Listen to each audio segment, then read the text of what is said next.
Waziri wa Nchi, Ofisi ya Rais, Tawala za Mikoa, Serikali za Mitaa na Idara Maalum za SMZ, Mheshimiwa Idrisa Kitwana Mustafa amewaagiza watendaji wa mkoa wa Kusini Unguja kusimamia vipaumbele vya serikali katika sehemu zao za kazi ili kuwanufaisha wananchi. Waziri Kitwana ameeleza hayo katika kikao kazi kilichowashirikisha watendaji wa mkoa wa Kusini Unguja kilichofanyika ofisi ya mkuu wa mkoa wa Kusini Tunguu.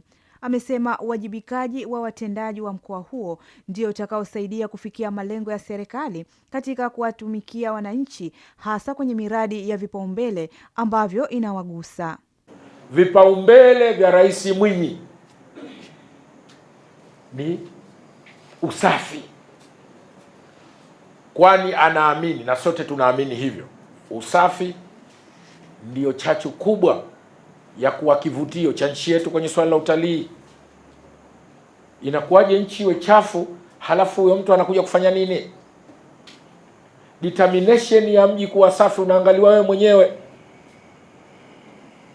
Tuende sasa tukajipange, na niseme kwamba kwenye hili sasa ndio nimeshawaambia, kama elimu ndio imeshatoka, tukianza kuchukua hatua haiwi tena Mheshimiwa Waziri hakusema.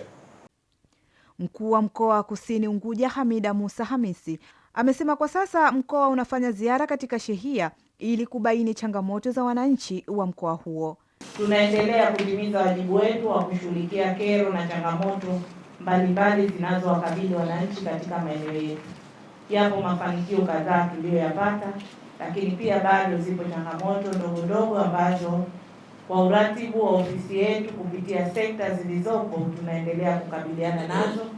Naye mkuu wa wilaya ya Kati Rajab Ali Rajab akitoa neno la shukurani amesema maagizo ya Mheshimiwa Waziri wameyapokea na wapo tayari kutoa ushirikiano na kuyafanyia kazi bila kusimamiwa. Umetuelekeza tuseme kwamba maelekezo yako tumeyapokea na yote tutakwenda kuyasimamia, hatutaenda kusumana kwa sababu watu wa Kusini ni wastaarabu sana. Naamini tutasimamiana kwa mujibu wa sheria na utaratibu unavyoelekeza, kila kitu kitakwenda